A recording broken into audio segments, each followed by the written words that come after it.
Hey guys, Samuel's Geek here, and today I'm going to try to answer all the questions that you asked me on my last video. Now, I did make a video answering all these questions, but it was 50 minutes long, and nobody's going to watch a 50-minute long video about me, okay? So I'm going to try to get through these questions as quickly as possible. Can you do another epic GameStop rant? Also, I would like to hear your thoughts on stuff like MGTOW and today's political climate. This is from Esoteric Occultist. The answer is, I don't feel like doing another GameStop rant. I do think that a lot of the old stuff in my original GameStop rant that I did when I was 16 years old still kind of holds up, which is kind of sad. Although I think they did stop the practice that I was really angry about at the time, which was opening the boxes and then keeping the disc out and then still selling the box as a new game and putting a sticker on it. I think they stopped that practice, but I don't know. I haven't bought game at GameStop in almost 4 or 5 years, man. Like, I think 2016 is probably the last time I bought a game from GameStop, and that was a long time ago. So, I don't know, man. I have no interest in GameStop as much as I used to. Everywhere I live now has high-speed internet, and shipping isn't as bad as it used to be, which forced me to go to GameStop. So it's not really a problem. Although, I also think GameStop's time is coming to an end. I just don't think that there's really room in the market for a video game-based store. So I guess you kind of got a GameStop rant there, so congratulations. As for MGTOW, I don't subscribe to that movement, man. I think that while the philosophy of wanting to improve yourself and be by yourself can be helpful to some people, I do think there's a lot of toxicity around the movement that because it demonizes women. And I think that, secluding yourself from 50% of the population isn't going to make you happy. As for today's political climate, I think it's incredibly divisive. I'm kind of alienated and upset with national politics, and if you want my opinions on politics, just go to my Twitter account. They're all there, and you can see my insane ramblings.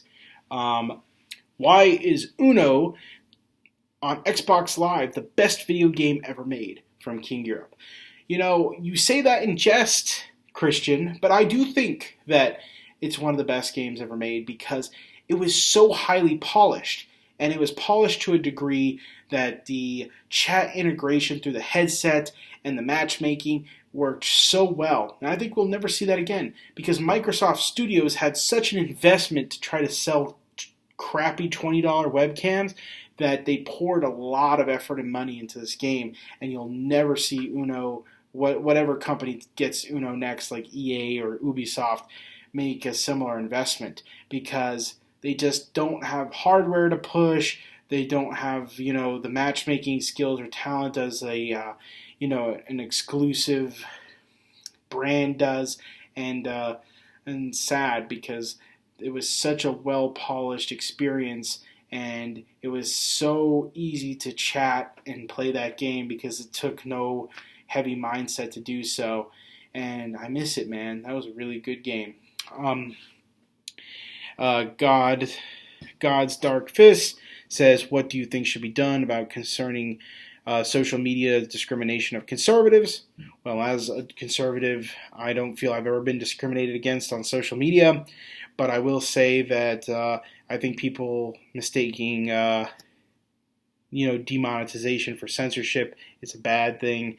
I think that what people have to realize is that a lot of creators rely on Google AdSense and they have perverse incentives to make you believe that they're being censored rather than being demonetized.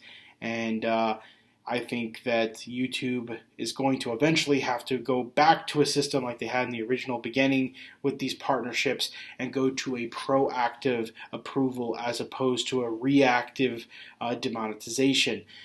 That's the only way that I could really see this going forward and actually be profitable. And I feel like YouTube will eventually have to go back to that model because it's out of control the way they're doing it right now. And they've already somewhat kind of gone back to that model because now YouTubers have to reach a certain threshold to meet monetization standards, whereas it used to be kind of a universal thing. And I think eventually you're just going to go back to the way where YouTube evaluates your content and they have a human do it, and they see from there whether or not you can be approved for AdSense. In the long run, it'll be better for creators too, if that becomes the norm, because then smaller YouTubers can always rely on external sources like Patreon and Subscribestar or whatever to fund themselves, and high quality producers on YouTube can take advantage of partnerships, and those who have the partnerships will be able to have insanely high quality ads like Pepsi or something on the video, which means way more money. And I think basically political content, surprising, is not something a lot of advertisers want to be associated with. So I think that's more the problem. And YouTube thinking that they can make such a broad ad model in the first place was kind of a bad idea. But I do think the future is proactive as opposed to reactive, and it'll lead to higher quality ads from real companies instead of guys yelling at me about how drop shipping is going to make me millions of dollars. Christian asks a more serious question, bit of a more proper question. Are you still following video game stuff even if you don't have actually time to play them? And if so, how so? I do listen to some video game podcasts still and read Go Nintendo, and I listen to their podcast. There's some charm about Go Nintendo. I don't know what it is. Rami Cowboy does a great job. It still has like that awesome old school 2007 authentic feel, and it's never lost that, and it feels just like such a passion project, and I really like that about it. I listen to Cheap Ass Gamer every now and then, and I still listen to Laser Time, which is made by those folks who used to work at what was that website they used to work for? I forget. Oh, Tech Radar and Game Radar. Tech Radar it was. So yeah, the folks who used to work there, they made their own podcasting network called Laser Time, and it's awesome. And I think there's a lot of stuff to get out of it.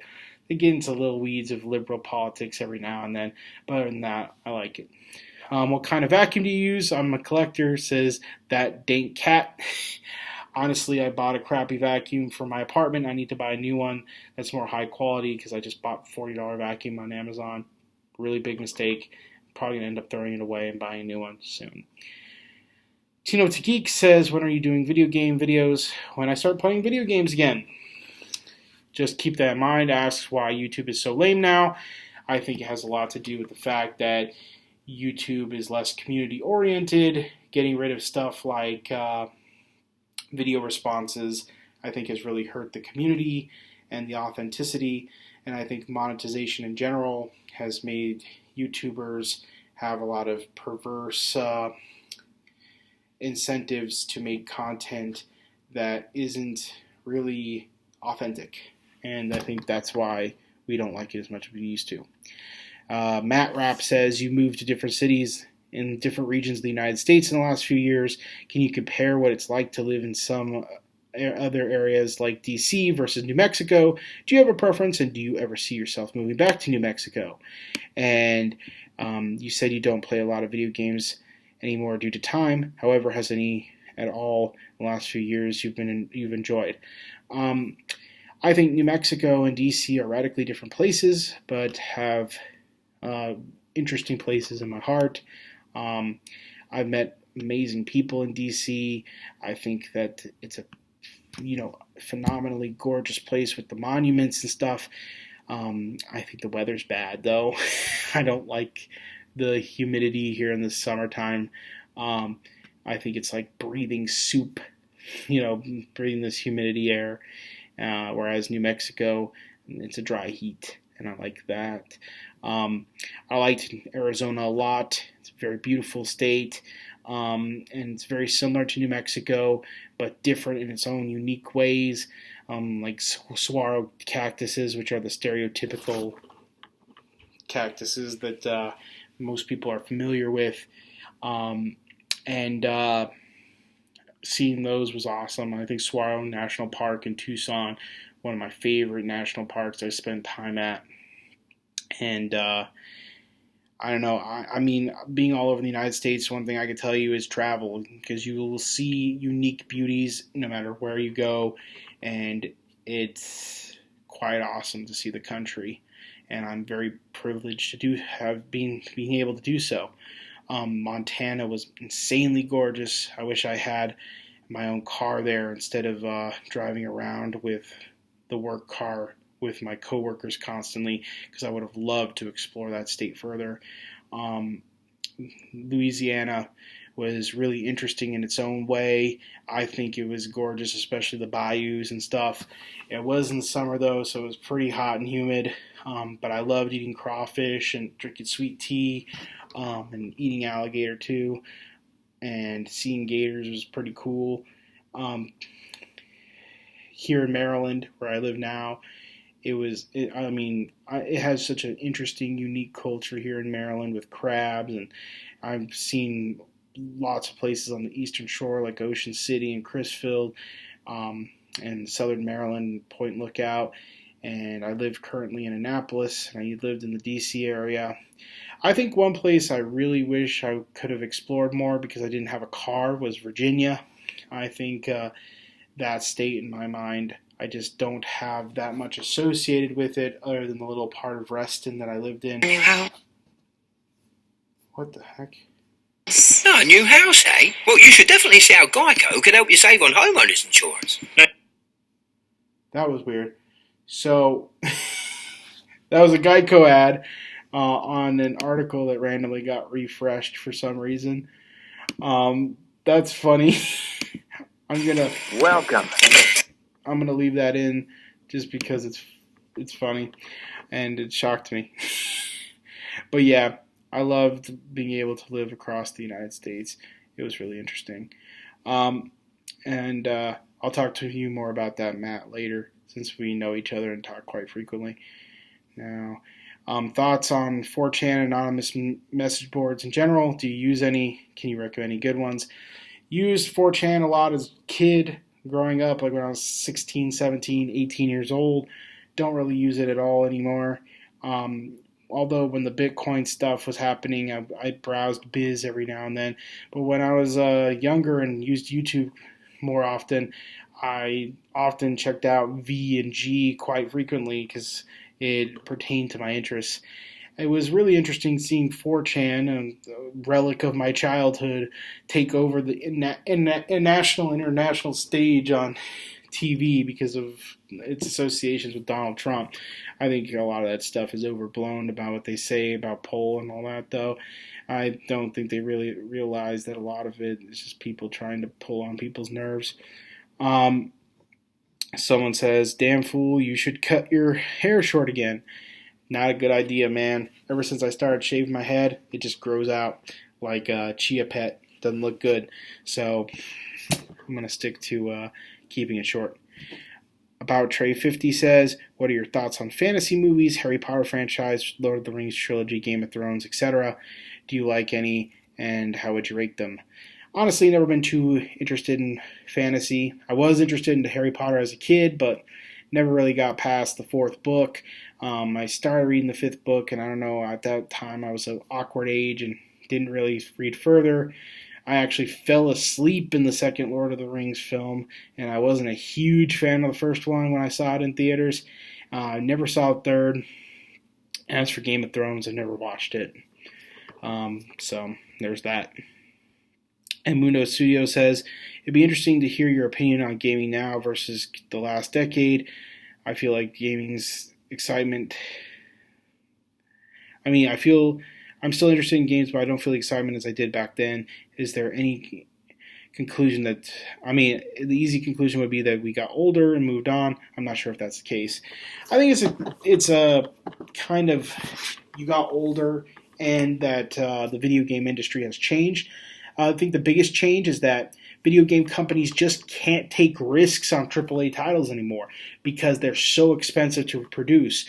Part of the downside of having more expensive, fancier hardware to develop for is that it's way more expensive for upkeep, which means they have to hire more people, which means they have to market more, which means it's more expensive, and that means they can't fail, so they can't take risks, so it has to be successful, so they have to basically focus group the heck out of these games to make sure that they make money. And that means that you're not just going to see a lot of change in the AAA scene. I'm sure there's lots of cool indie stuff and stuff. Out there now, though, because it's so much easier to develop. I like to break in on the ground level, but even that's going to become expensive soon just because of the high quality expected of consumers nowadays. And unfortunately, I just don't see that changing. But also, you're getting older, man. And I think you just have a lot of nostalgia for the past. I do too. So it is what it is. Are you still, Johnny Tsunami 55 says, are you still friends with the Review Goo channel? Yes, me and Jeff are still pretty good friends, I think. We don't keep up as much as we used to, but we saw a Phoenix Suns game together in 2017. I got to meet him in real life for the first time. That was pretty surreal, meeting someone you knew for literally like 15 years in real life. Do you feel beefing with El Presidor was good or bad for your channel's overall growth? Obviously, it was good. Beef is always good for channel growth. It is what it is. I hate to say it, but it's true. Beef grows views for both parties, and part of the reason I think video responses are gone is because YouTube realized that it encouraged drama with video responses as opposed to discussion. Which, is good in some ways and bad in others. I had meaningful discussions in the early days with people like Sons over video responses, but I also had lots and lots of drama. Most of it was manufactured and overplayed and trolling, but, it still isn't something you want to put Pepsi ads next to. What do I miss about old YouTube? I miss the authenticity. I miss people being passionate. Part of the reason why I love Go Nintendo is because it's just so obviously authentic and passionate, and he doesn't make that much money off of it. Although, I will say a lot of the stuff we did back then was kind of messed up. I think that a lot of us went too far in our drama, including myself a couple of times, and a lot of people got really hurt, and some people, I guess we didn't understand the effects that we were having on some of our audiences, and some people took it so literally that they did things that, were very questionable, and it led to a lot of bad things in people's lives, like, some people wanting to commit suicide, I remember, there was me getting hacked at one point, and,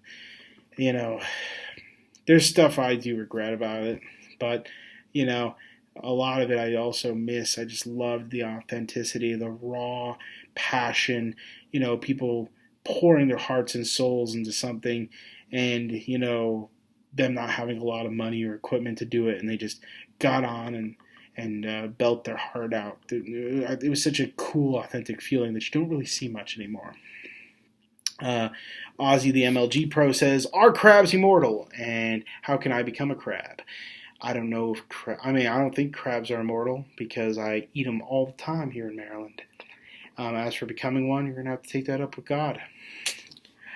Are you willing? Blake316 says, are you willing to admit that the Dreamcast is better than the Xbox 360, PS3, and Wii? You got me, Blake. It is. After all these years, you're right. The Xbox 360, Wii, and PS3 are terrible systems compared to the almighty Dreamcast. David Ty says, where is Matt? Do you think he'll ever come back to YouTube? I think he's talking about some fat guy. I haven't talked to him in years, man. I really hope he's okay. Matt, if you're out there watching somehow, make a comment. I haven't talked to you in a long time. Be good to see you. But nah, I don't think he's coming back to YouTube, man. Also, do you have any regrets in your YouTube career? I kind of regret not taking the money. I was so upheld to principles because I thought I didn't see the writing on the wall that if YouTube. I saw the writing on the wall how YouTube was going to be but I thought you could fight it, and I thought that the culture could change, and you could establish some sort of norms around putting ads on videos. This was never going to happen, and I probably left like $2,000 to $3,000 on the table for not taking the money, and I do kind of regret it because I could have really used that money back then, and I could use it now.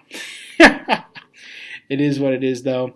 I do regret, some of the drama and stuff that happened, and I do,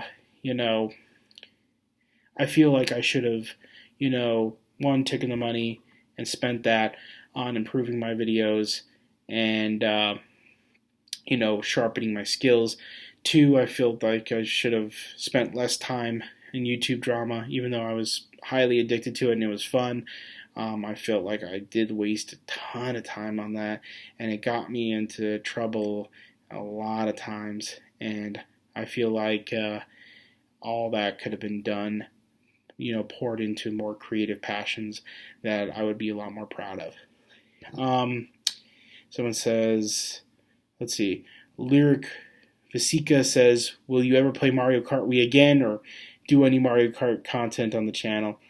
Probably not, man. Sorry. I don't even have a Wii anymore. My launch Wii console broke, which really sucks because it was kind of special to me, but because it literally started my career. My first video game article ever was in my local paper, and it was a review of Wii Sports.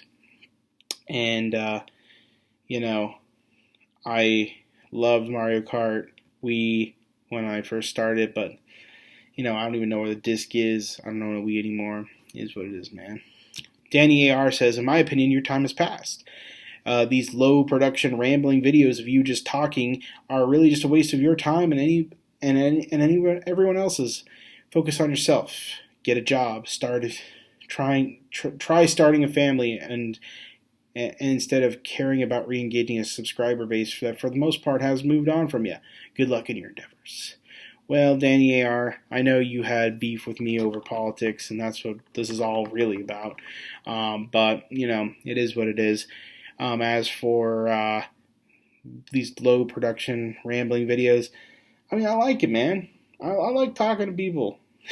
I don't know. I don't think this Lyric Vasica guy ever watched any of my previous videos over the hundreds of other videos that I did over the years. So I think that he's a new subscriber or whatever, and it is what it is. But I think that you have this weird mindset that you can't do two things at once. One, I have a full-time job. I'm going to graduate school.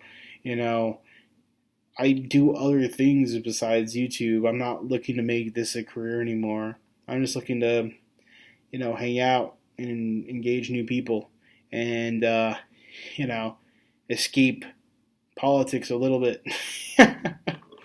So it is what it is. Anyway, those were all the questions I was asked. Thanks to everyone who asked them. And hope you all have a great day.